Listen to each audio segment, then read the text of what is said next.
De volta com o Educador em Entrevista. Hoje eu converso aqui com a Ana Toledo. Ana, obrigado pela participação. Bom dia. Eu que agradeço pelo convite. Bom dia. Bom, Ana, fusões e aquisições, né, é um termo que a gente não ouve no dia a dia, né? Queria que você nos explicasse do que se trata. Fusões e aquisições são operações que são feitas entre empresas.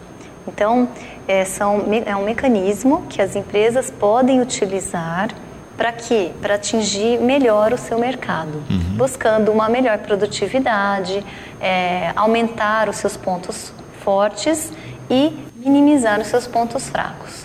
Então, é uma área do direito empresarial. Realmente é um tema bastante difícil, assim, no dia a dia de discutir, mas não é tão complicado assim, por isso que é importante a gente ter esse tipo de conversa. Perfeito.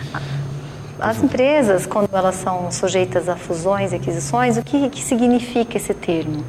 A fusão é uma operação pela qual uma empresa se une a uma ou outra mais e cria uma nova empresa a partir daí. As aquisições são operações que a gente denomina de compra das empresas. Quando a gente fala assim, é uma operação de aquisição, é uma operação na qual um investidor adquire o controle dessa empresa, normalmente a maior parte do capital social. Para a gente exemplificar aí, né, nós vimos nas últimas décadas, por exemplo, no campo das bebidas, sim, muitas empresas aí realizando fusões. Muitas empresas realizando fusões e consolidando o mercado, né, concentração. Então havia várias cervejarias, né, produtoras de cerveja, e por meio dessas operações de fusão ou aquisição, elas se concentraram em poucas empresas no mercado, né?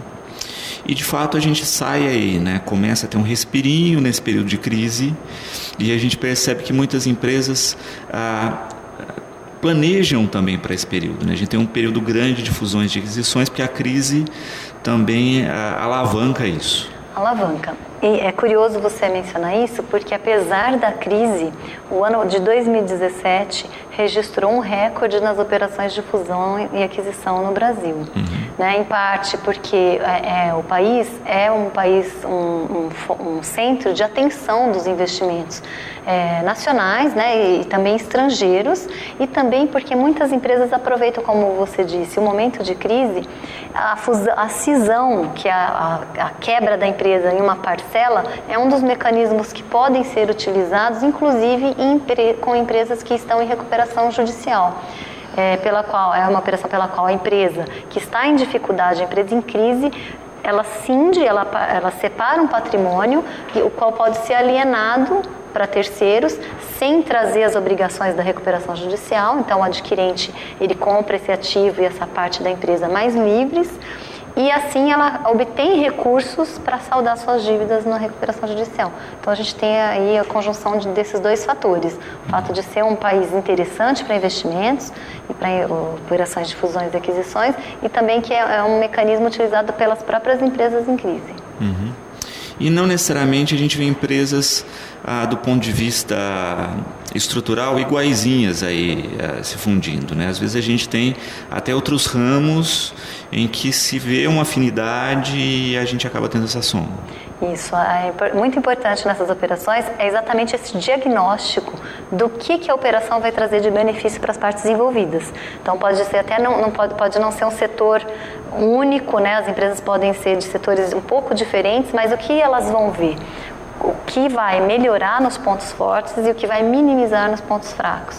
Quais são as denominadas sinergias, né? Quais são as sinergias que vão ser alcançadas com esse tipo de operação? Normalmente no noticiário, né, nós acabamos ouvindo as discussões de fusões e aquisições com grandes empresas, né, que tem os órgãos de regulamentação, que às vezes tem que aprovar ou não essas fusões, né, para que não fique toda uma fatia de mercado, né, com um único grupo proprietário. Mas a gente esquece que também fusões e aquisições acontecem na rotina, no dia a dia, com empresas de pequeno porte. Acontece e muito. No Brasil, a maior parte das empresas, aliás, a maior parte dos empregadores e da geração de recursos, ela provém de pequenas e médias empresas. Né? Então, as operações de fusão e aquisição são muito comuns também, que Provavelmente, talvez as pessoas não conheçam por esse termo, mas assim, compram outra empresa e se unem a outra empresa ou fazem parcerias.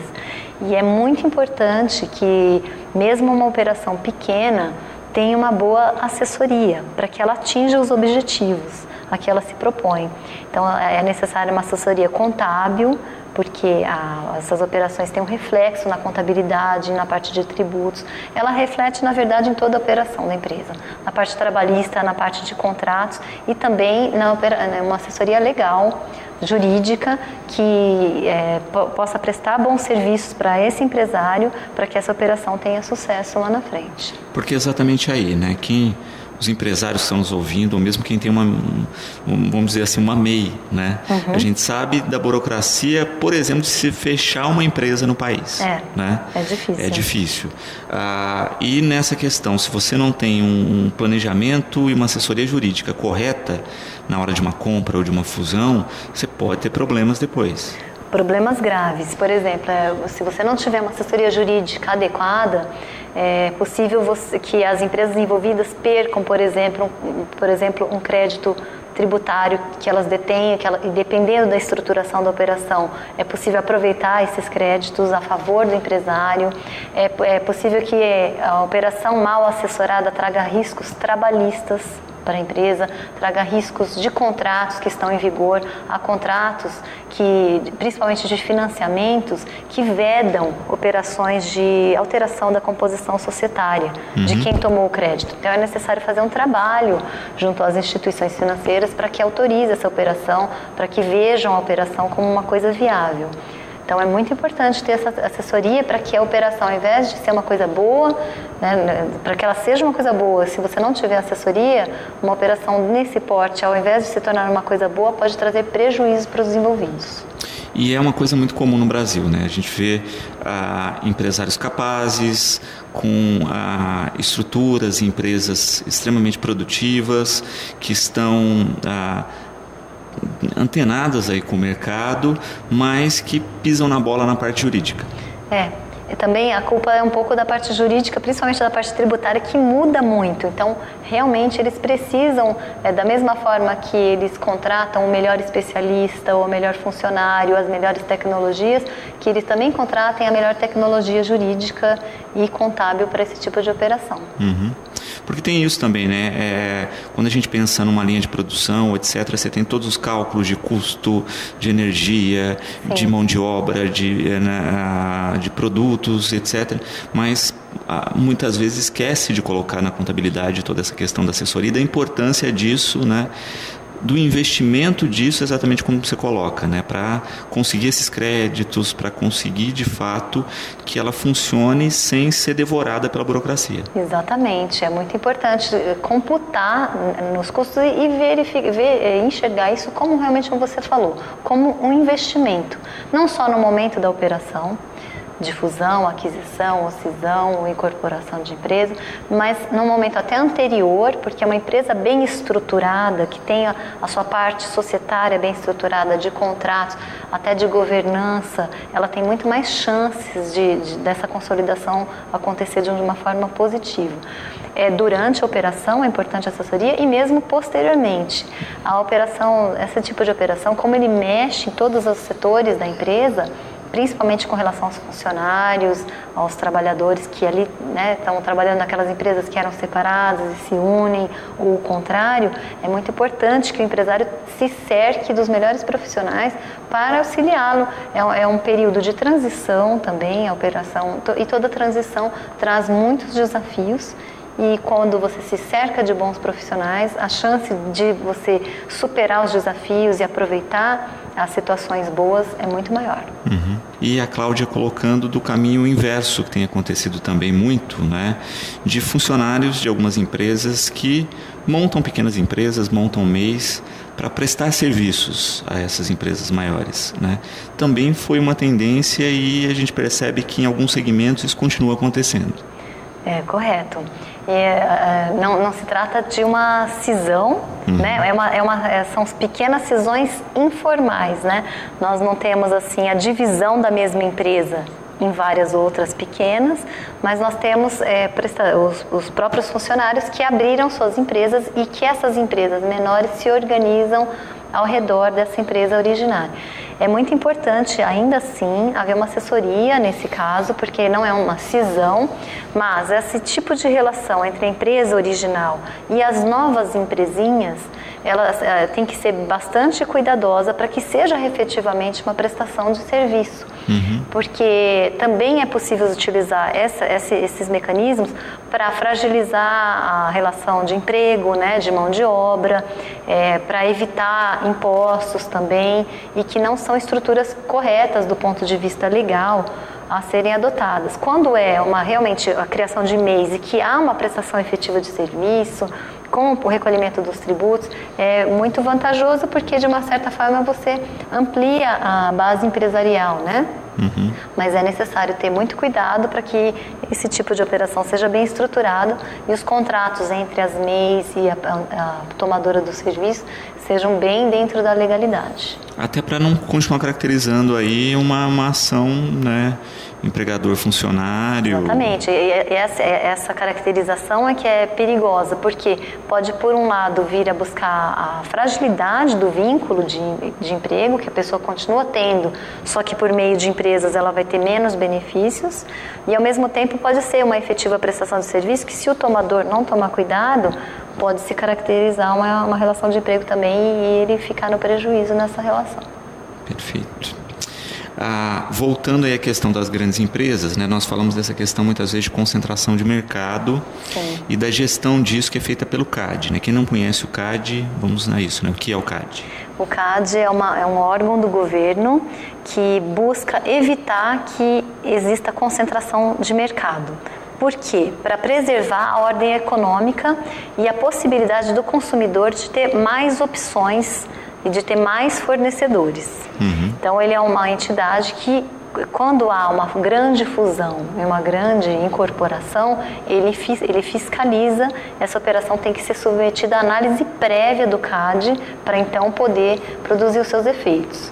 Há um limite inicial que a lei estabelece, que é as empresas que estão se unindo, uma delas tem que ter tido o faturamento bruto superior a 750 milhões de reais no exercício anterior, e a outra empresa 75 milhões de faturamento bruto. Então são grandes empresas, mas isso é uma análise prévia. Então uma operação que tem essas características, ela necessariamente tem que ser submetida a uma análise prévia do CAD.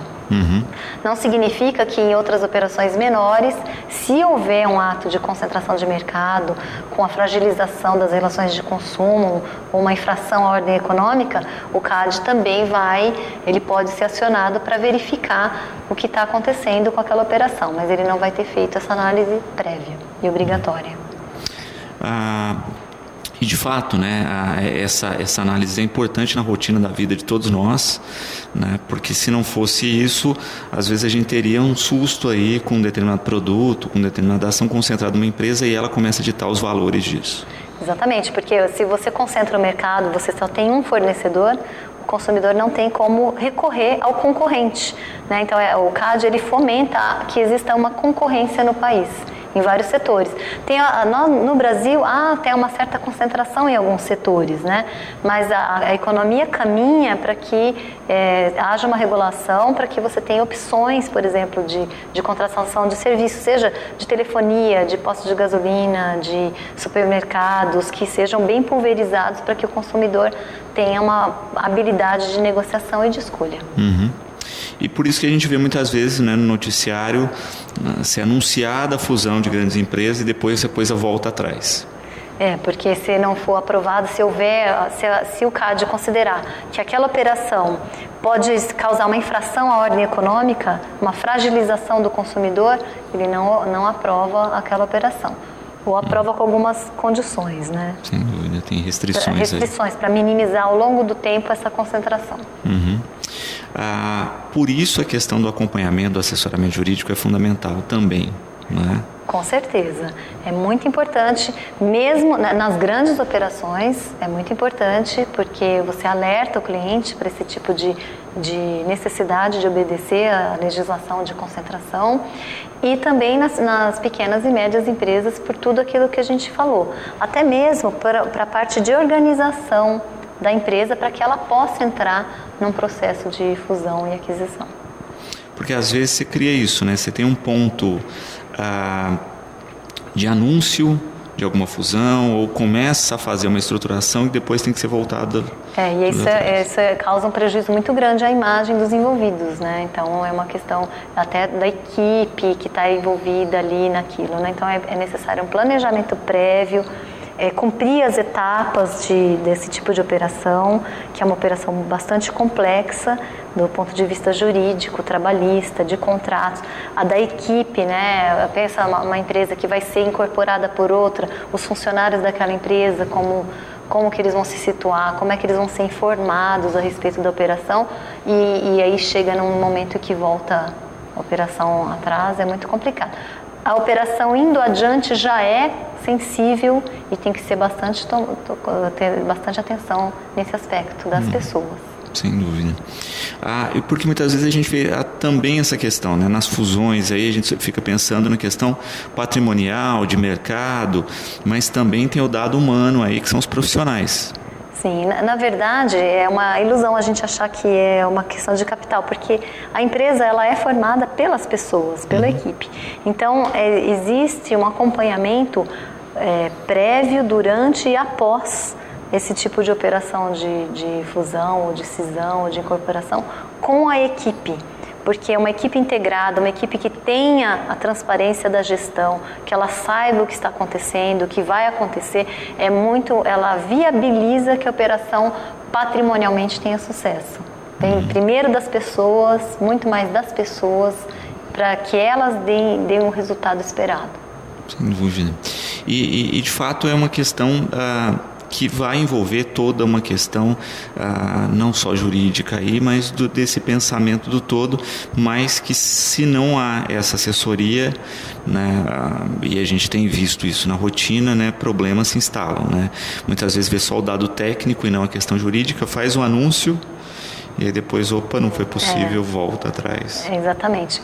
O empresário ele tem que ter, quando ele tem interesse em utilizar esse tipo de estrutura para atingir melhor o seu mercado, ele tem que ter muito claro qual é o mercado dele, quais são os seus pontos fortes, quais são os seus pontos fracos, o que esse tipo de operação traria de vantagem.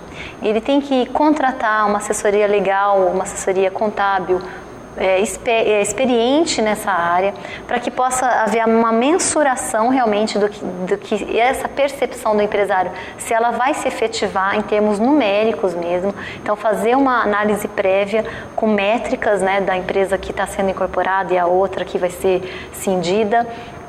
E posteriormente a isso há um processo que a gente chama de diligência legal e financeira, então pela qual é um processo em que os profissionais contratados fazem um levantamento da capacidade financeira das empresas envolvidas, fazem um levantamento jurídico das ações que estão em curso, dos contratos que estão em vigor, da estrutura societária de cada uma das empresas envolvidas, para só então haver um acordo entre as partes para determinar como vai ser feita essa operação. Tudo isso, essa parte prévia, ela não é normalmente divulgada para ninguém. Normalmente as empresas envolvidas assinam contratos de confidencialidade exatamente para não acontecer isso que você mencionou, de chegar num certo ponto e voltar atrás. Então, tudo isso tem que ser feito com bastante cuidado para analisar todos esses riscos. Levantados os riscos e levantadas as possibilidades econômicas e financeiras, se as partes decidirem ir adiante, aí sim que inicia o processo realmente de fusão ou de incorporação, de cisão. A comunicação, a equipe, o monitoramento da equipe para que ela se sinta amparada, para que um executivo execute bem uma operação desse tipo, ele tem que ter um apoio sólido dos altos executivos da empresa ou dos sócios, né, detentores. Nas empresas menores são os próprios sócios que tem que dar apoio para esse tipo de operação para que ela vá adiante e resulte na melhoria do desempenho da empresa. E o Cláudio coloca uma questão interessante, né? Tem como fazer isso fracionado? Ou seja, as empresas não têm uma segurança de se fazer um contrato de passo a passo disso? Esse tipo de estruturação, se as partes não têm certeza de que a fusão ou a cisão é mesmo o melhor caminho para elas, é importante ter uma assessoria para entender a realidade das empresas envolvidas e para determinar se é possível fazer uma parceria, por exemplo, ou um outro tipo de contrato em que há uma união dessa sinergia sem que haja uma fusão, realmente a incorporação de uma empresa na outra. Então, dizer assim se existe ou não existe um fracionamento, é possível fazer outras estruturas que não sejam fusão e cisão, juridicamente falando, mas para isso o advogado e o contador, eles precisam conhecer a empresa a fundo, entender a realidade de mercado delas, na qual elas estão inseridas, onde eles querem chegar, para que seja então estruturada juridicamente uma operação mais viável.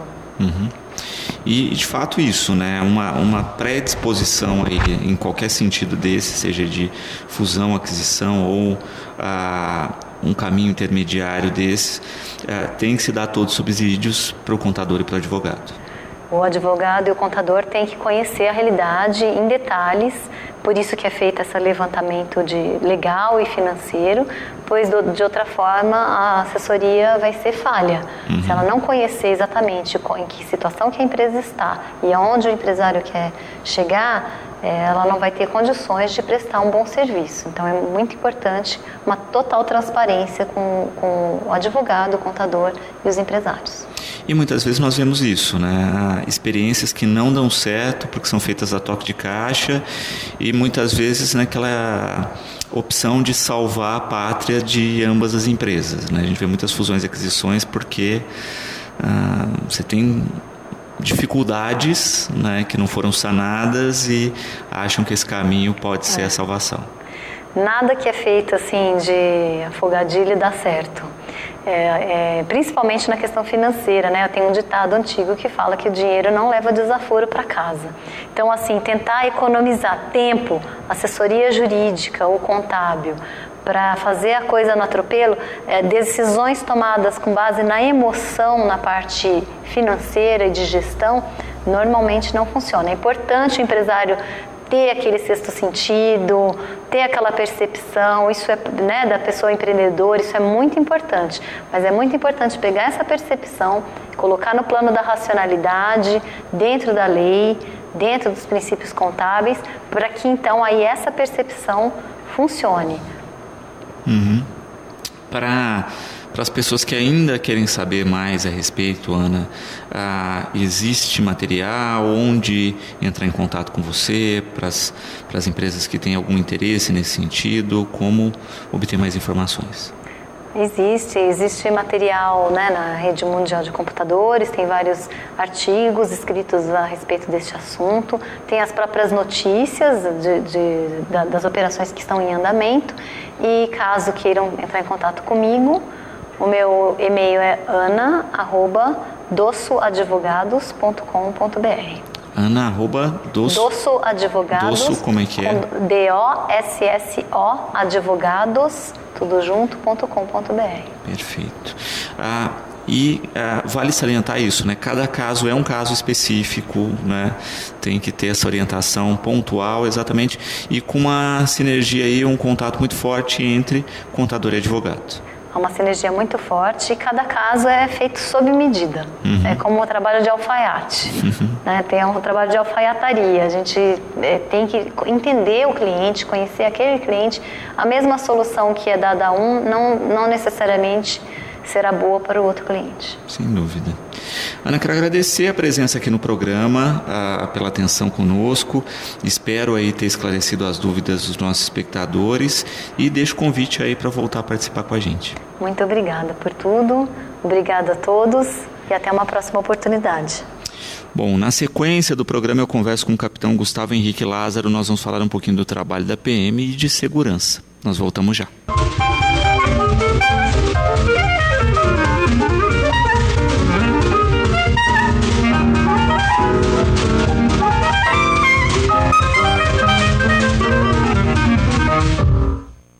De volta com o Educador Entrevista, hoje na companhia aqui do Capitão Lázaro. Capitão, obrigado pela participação com a gente. Boa tarde. Boa tarde a todos. Gostaria de agradecer a participação e é uma satisfação retornar aqui ao programa.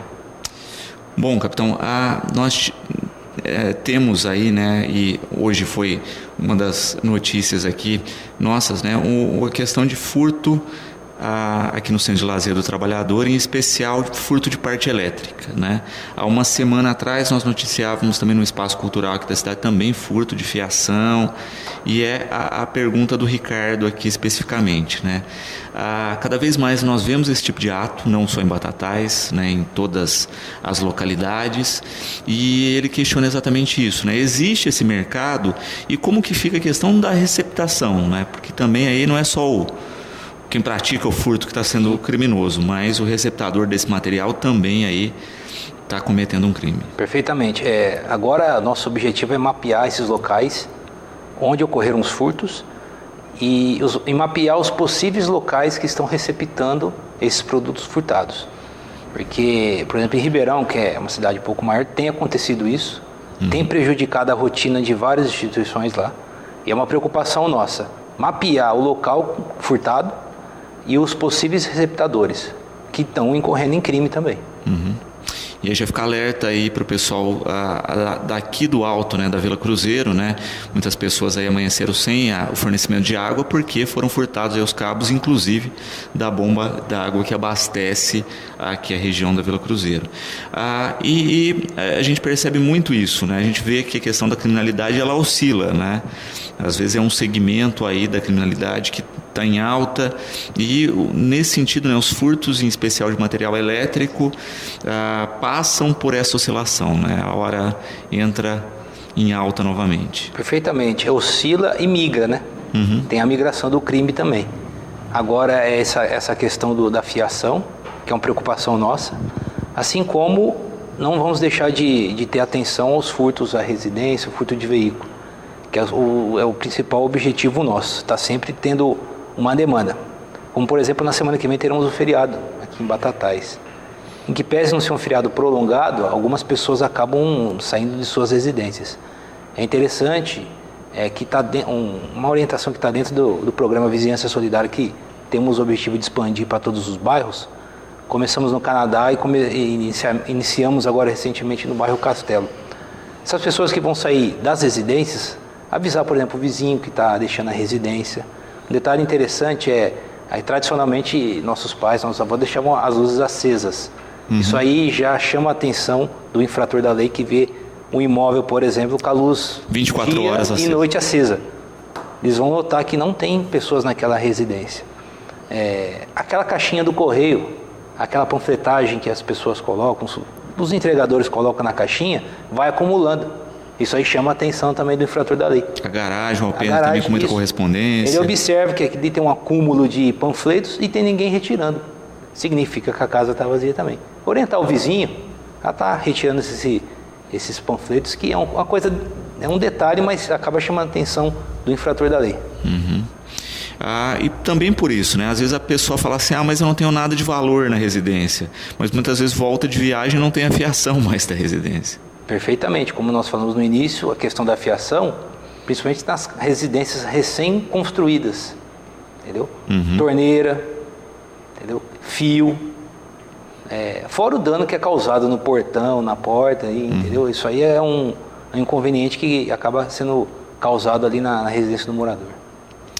A Ana Cláudia colocando, né, capitão, o quanto isso está ligado também à questão das drogas, né, por ser materiais simples, que o sujeito faz a venda aí a um preço também banal para o consumo de drogas. Justamente, o objetivo final, normalmente, desse cidadão aí, desse infrator ali que acaba furtando o fio, é revendê-lo para ter um poder aquisitivo para estar adquirindo um entorpecente. E normalmente é vendido a preço muito irrisório. Isso aí chama atenção também, atrai a atenção do comprador, né? O pelo baixo valor do fio, da fiação que está sendo vendida ali no local. Isso aí é o principal objetivo agora, nas próximas semanas aí. E nós sempre falamos, né, capitão, dessa questão que caminha passo a passo, que é do próprio morador, do próprio cidadão, tomar medidas de segurança, que é o caso aqui que a Maria Rita coloca, né, que ainda observa na cidade, muitas vezes a pessoa deixando, mesmo por alguns minutos, o carro aberto ou às vezes até com chave no contato. Isso aí é uma orientação que nós passamos nas reuniões do CONSEG, constantemente com a população. E a gente vem percebendo que está mudando, começando a mudar o comportamento das pessoas. No final do ano passado, nós constatamos alguns veículos, principalmente motocicleta, com a chave no contato. E alguns automóveis com o veículo com o vidro aberto. Ontem, por exemplo, a gente recebeu uma ligação 90 que tinha uma pessoa com dificuldade para entrar no carro. Mexendo com uma certa força ali na fechadura do carro, chamou a atenção do solicitante que ligou 90. Na realidade era uma pessoa que tinha quebrado a chave dentro do miolo, nada mais grave. Porém, a gente observou que é uma mudança de comportamento. A pessoa observou aquela atitude suspeita e avisou a polícia. E ligou o 90. Se tivesse realmente alguém furtando o veículo, estaria sendo preso naquele momento. Isso aí é uma mudança de comportamento que é importante ressaltar. Sem dúvida. E essa questão, né, que todos nós fazemos parte da solução do problema, né? Observou algo diferente, informar a polícia. Perfeitamente. Como foi na situação desse veículo aí. E outras ações também. Porque acaba contribuindo com a redução do índice criminal. Como aconteceu, comparando 2016 e 2017, no número de roubos na cidade de Batatais. Aquele roubo a comércio, roubo a correntinha, roubo de celular, isso aí foi um índice que caiu 40%, comparando 2016 com 2017. Isso aí é um ponto positivo, não só para a PM, mas para a cidade. E quem que ajudou, quem que contribuiu? Não só os policiais militares, obviamente, mas toda a população. Um indivíduo suspeito em uma localidade, se a pessoa ligar o 90, muitas vezes ela está evitando um roubo. Entendeu? Então eu falo que é uma contribuição de todos. Poder Executivo Municipal, o Legislativo, o Poder Judiciário, o CONSEG também que vem ajudando a PM e toda a população. Se tiver essa mudança de comportamento, se ela evitar um furto, um roubo por dia, já é um ganho considerável. Hoje, né, nós temos, querendo ou não, uma estrutura maior, né, muito mais casas com câmera, né, todo celular com uma câmera aí, né, então a gente, de fato, né, como diz o nosso espectador aqui, o Rogério, né, nós vivemos num Big Brother, né, mas ainda isso não se reflete tanto quanto deveria na segurança, né? Parece que as pessoas não usam essas ferramentas de uma maneira mais ampla para a própria segurança. Sim, dentro do programa Vizinhança Solidária nós temos um ponto lá interessante, que é um vizinho apontar a câmera para a casa que está à frente dele. E o colega lá, o vizinho, por sua vez, fazer o mesmo, porque a abrangência da câmera vai ser maior. Entendeu? Muitas vezes consegue pegar a placa de um veículo. Porque tradicionalmente, a hora que a gente aponta a câmera para o portão, se chegar um indivíduo encapuzado, fica difícil o reconhecimento. Então, ajustando a câmera com a do vizinho, muitas vezes a abrangência, a visualização, ela aumenta e consegue pegar mais detalhes do indivíduo suspeito que está naquele local, de algum veículo suspeito também. E hoje muito mais acessível, né? Quando a gente entra na internet e vê kits de câmera, etc., muito mais prático, até, né, ligados aí no Wi-Fi, né? A pessoa pode acompanhar a residência 24 horas por dia do seu aparelho celular. Sim, a tecnologia está ao nosso favor. É importante essa cultura aí de estar investindo em tecnologia.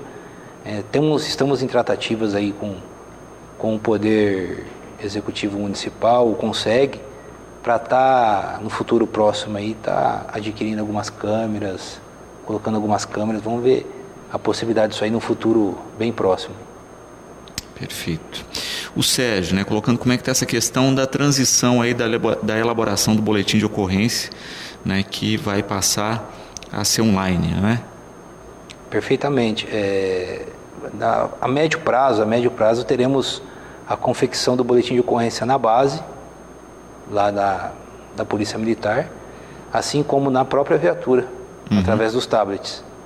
Até o final do ano, aqui em Batatais, estaremos inserindo esse sistema dentro da viatura. Isso aí facilita a vida do cidadão, porque aquele boletim confeccionado no tablet, o cidadão, o munícipe, ele vai conseguir acessá-lo em casa, na internet, através de um protocolo.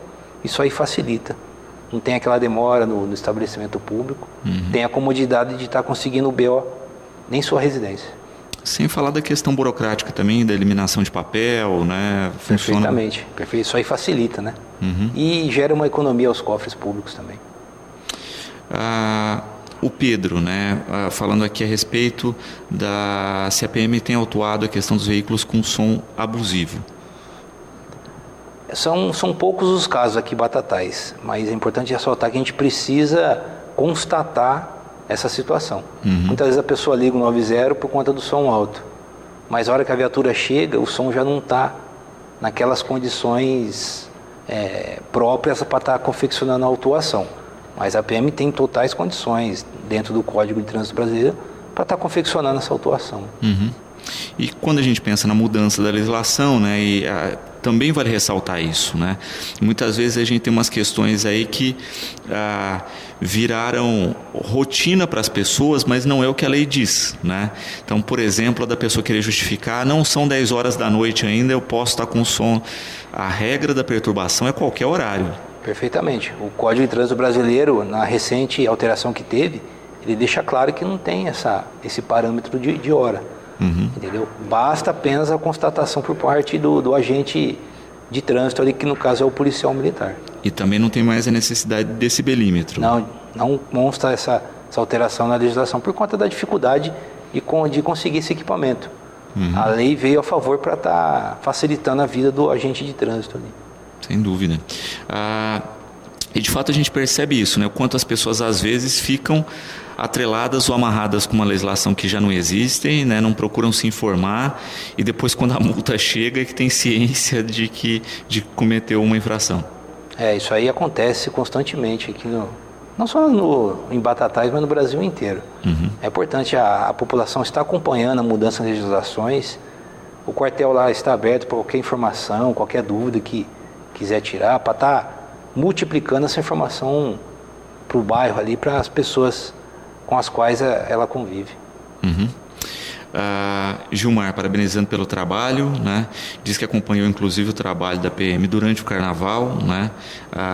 Junto com as demais forças de segurança do município, e de fato percebe isso, né? Que a gente ainda necessita de muita educação de parte da população, que muitas vezes nem respeita o trabalho desenvolvido pela polícia.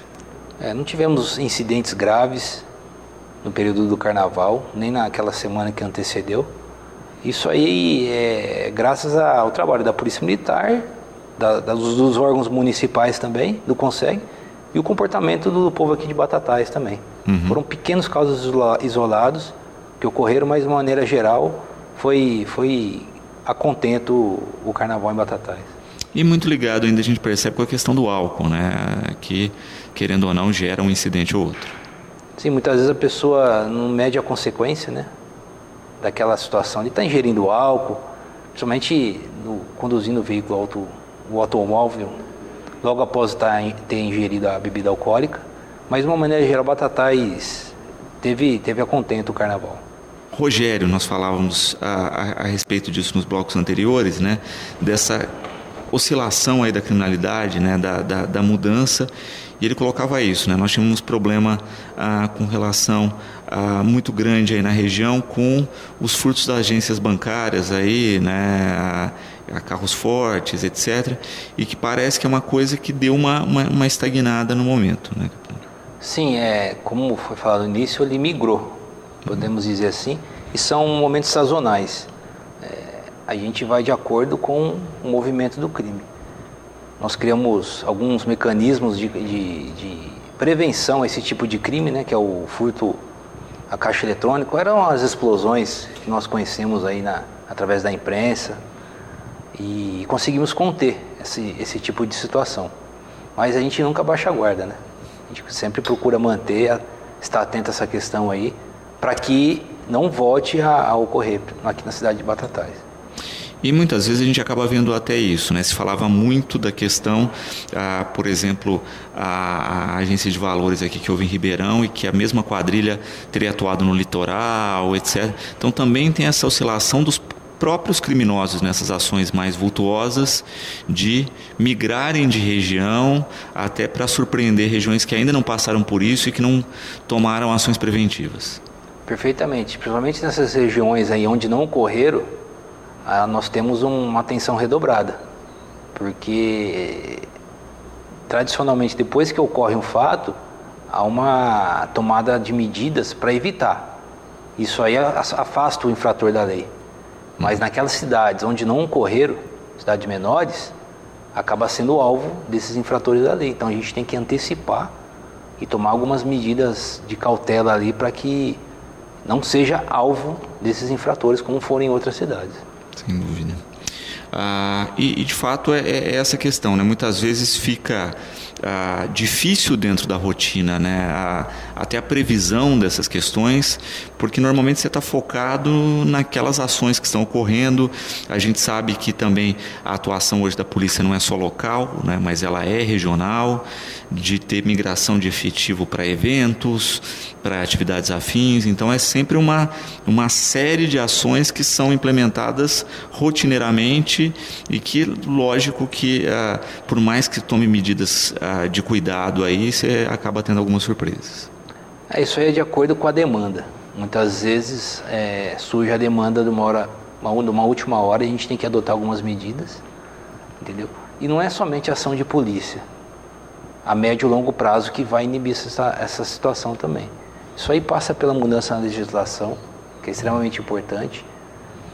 Isso aí acaba auxiliando, essa possível alteração na lei penal, auxilia o nosso trabalho aqui embaixo, entendeu? Porque acaba criando uma sensação de punidade, não impunidade, de punidade ao infrator da lei. Uhum. E ele vai pensar duas vezes em cometer algum crime, por exemplo, explodir caixa eletrônico. Porque também é uma questão, né? Se via isso, né? Se aproveitarem de brechas legais para cometer crimes que não eram, né, citados no código, que estavam, né, sem uma previsão, uma legislação não tão dura, né? E isso virar uma rotina. Por isso que a legislação tem que andar a passos largos aí em função disso. Ela tem que acompanhar a dinâmica do crime. Muitas vezes não acontece isso. O cidadão que é pego dentro de um banco, na iminência de praticar a explosão, iniciar a explosão dentro do banco, aquele tradicional que a gente conhece na madrugada, uhum, e tem a intervenção da Polícia Militar e consegue deter esse indivíduo, ele pratica uma tentativa de furto. Isso aí é incompatível para o momento que nós vivemos hoje. E se é pego posterior à explosão, ele comete um crime de furto. Para a gente ter só uma ideia, um furto como se fosse um furto de bicicleta. É lógico que vai ter uma qualificadora por conta do horário que é feito, que é de madrugada, mas é um crime de furto, entendeu? É essa mudança aí que constantemente nós estamos debatendo com a sociedade civil e com as autoridades, com o Poder Legislativo, estadual, federal, através dos nossos representantes, para que mude isso aí e facilite nosso trabalho aqui embaixo, reflita aqui no nosso trabalho aqui junto à comunidade. E é fundamental isso, né? Esse ano nós temos aí um ano de eleição, né? Querendo ou não, é um ano que se instaura mais do que uma questão de votação, né? Eu acho que é aproveitar o ano eleitoral para colocar o debate em pauta, né? Aproveitar os deputados que nos visitam, né? Os candidatos aí, e exigir esses itens dentro do plano, a cobrança da discussão e da votação, não só dessas, mas de outras leis relacionadas à segurança, né? Nós falávamos no início aqui do nosso bate-papo a respeito disso, né? Dos receptadores de fiação, né? Que tem lá receptador é receptador, né?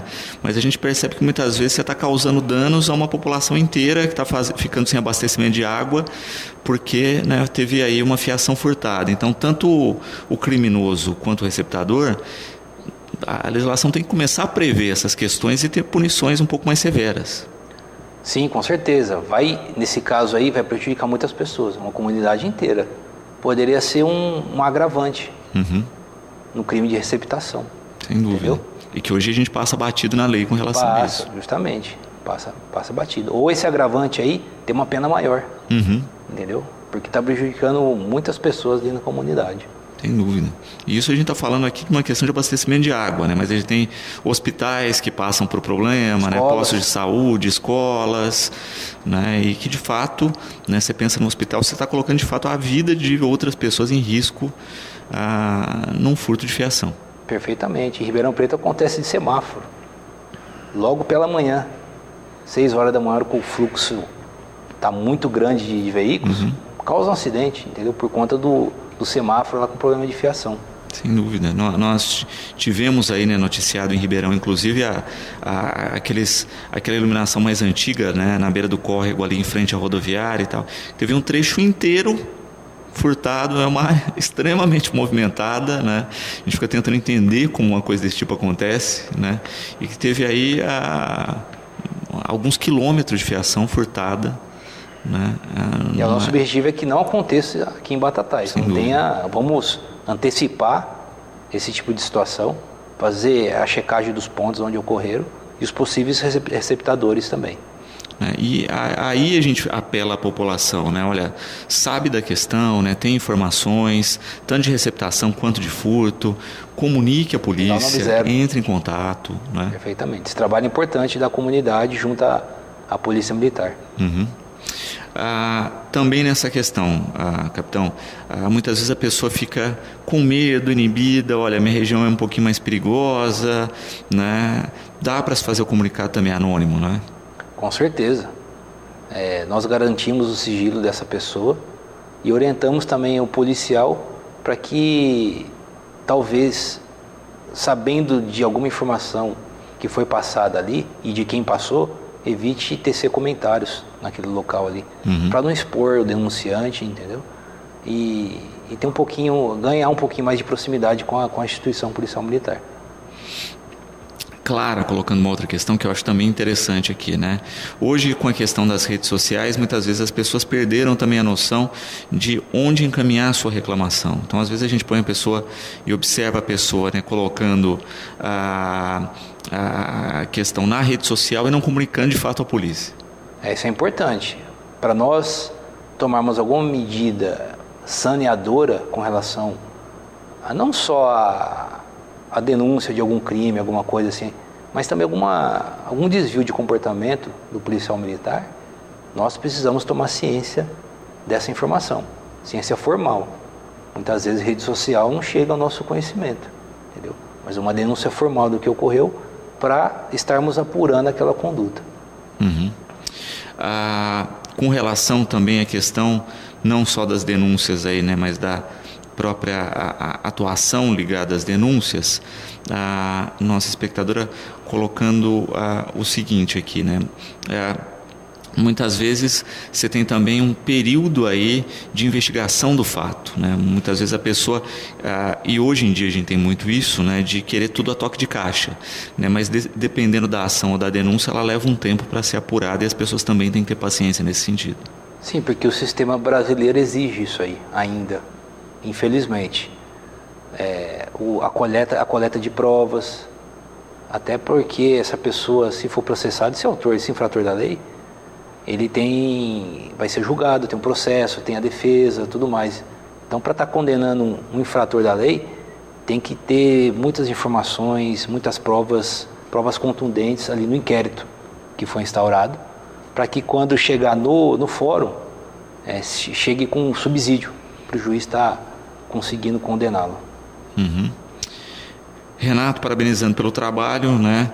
Também destacando a questão aí que, em alguns casos, infelizmente, a população tem que registrar a denúncia. Ele coloca, por exemplo, perturbação do sossego, né?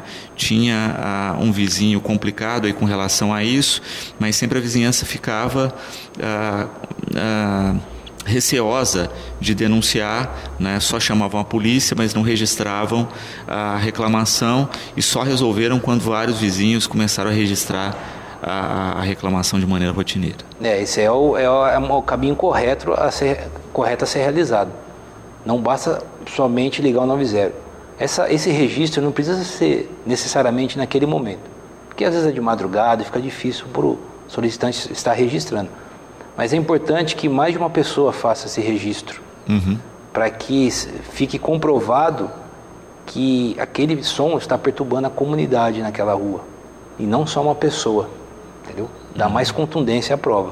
Então é importante que 2 ou mais pessoas registrem o fato com relação àquela perturbação de sossego. Senão, às vezes, pode caracterizar também como um problema pessoal, né? Justamente, esse é o cuidado que tem que ter. E muitas vezes não consegue fazer na hora ali, por conta do horário. Pode ser feito no dia posterior, e encaminhado assim que possível ao Ministério Público também, à Polícia Civil, sem problemas. A Regina também parabenizando aí pela atuação da Polícia Militar aqui no município e também pelo fato de fazerem um trabalho mais humanizado, né? E não muitas vezes quando a gente, como nós vemos aí registrado nas mídias, né, um distanciamento de polícia e comunidade. Isso aí já tem alguns anos na instituição policial militar do estado de São Paulo, que é a aproximação da PM com a comunidade. Isso aí não tem como separar, é importante esse trabalho conjunto. A gente aplica o rigor da lei para o infrator da lei, mas que é a minoria, extrema minoria da sociedade. A grande maioria são pessoas de bem, trabalhadoras, e essas pessoas têm o nosso crédito, então serão tratadas com cortesia, entendeu? E é importante manter esse trabalho de comunidade e polícia militar. Augusto também parabenizando pelo trabalho, disse que sempre foi extremamente bem atendido nas solicitações junto à Polícia Militar aqui em Batatais. A gente agradece esse apoio, frisando que foi uma surpresa para nós, né, que viemos no final do ano passado. O policial militar de Batatais é um policial mais próximo da comunidade. E eu ressalto que é um policial que muitos deles vieram da sociedade de Batatais, que é uma sociedade engajada, preocupada com o bem comum. Isso aí facilita o nosso trabalho aqui. E também tem uma construção muito próxima nessa questão, né, capitão? Mesmo quando a gente tem aqui o efetivo da região, né, são pessoas que muitas vezes são conhecidas realmente e que vêm de cidades com características similares, né? Sim, então... perfeito. A gente percebe que pouco tempo aqui na cidade, o policial que é de fora e já começa a criar alguns vínculos, algumas amizades, aquelas amizades que ajudam o nosso trabalho, algumas informações que a gente consegue obter através dessas pessoas, de alguns infratores da lei. Isso aí acaba contribuindo para a segurança aqui do município. A Rita também parabenizando, né? Trata também dessa questão da perturbação do sossego aí, que muitas vezes acaba sendo incomodada aí na questão de áreas de lazer e muitas vezes não sabe como proceder, já que a cada final de semana são pessoas diferentes que estão usando a área. Ela pergunta se pode ser feita uma reclamação oficial com o proprietário que aluga essa área. É importante, como nós falamos, mais que uma pessoa, para não ter essa questão. Alguém pode alegar que é um problema pessoal entre a pessoa que está ali locando ou o locatário ali e a pessoa reclamante. É interessante mais de 2 pessoas estar formalizando essa reclamação ela é uma situação um pouco mais complexa, para posteriormente estar notificando esse proprietário, por exemplo, perguntando para ele, sendo questionado se ele tem alvará para estar colocando um evento na residência, entendeu? Afinal, a residência é para a pessoa estar morando, não para criar um evento ali de grande porte para 40 pessoas, 30 pessoas. Esses questionamentos vão ocorrer, mas desde que seja registrado o fato. O Marcos colocando, né, a questão das novas tecnologias hoje, se de fato aí o WhatsApp tem sido uma ferramenta de amparo aí, de prevenção ao crime. Sim, isso é extremamente importante, está ajudando as instituições de segurança, porque a informação está chegando rápido para nós. Isso aí é um item que a gente adquiriu e colocou no programa Vizinhança Solidária, que é um programa de 2013. Naquela época não tinha o WhatsApp, estava bem no início. E agora está com bastante força. Isso aí ajuda, com alguma disciplina no grupo, né? Que é importante ter, passar só informações referentes à segurança, entendeu? Mas veio a calhar esse programa, esses aplicativos, entendeu? E só tem a somar força com a Polícia Militar. Perfeito. Gleice aqui também parabenizando pelo trabalho. Sempre muito prestativos e cuidadosos aí no dia a dia, na rotina, junto com a comunidade. E Rafael, né, questionando aí a respeito dessa questão que nós falávamos, da informatização dos tablets e dos BOs digitais.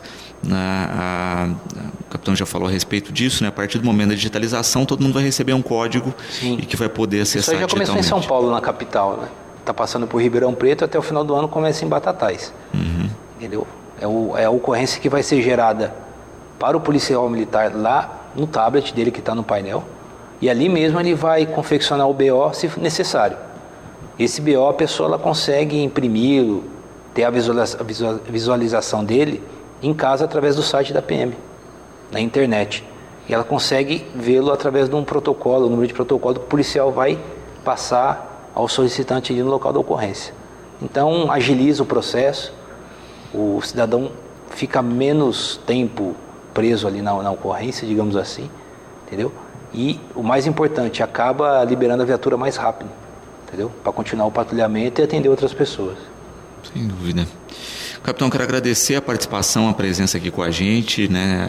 Sempre essa prestatividade aqui com o programa, deixar o espaço aberto para que a gente possa sempre manter esse diálogo e a informação com a comunidade. Perfeitamente. A Polícia Militar agradece o espaço e as portas do nosso quartel lá estão sempre abertas para qualquer informação.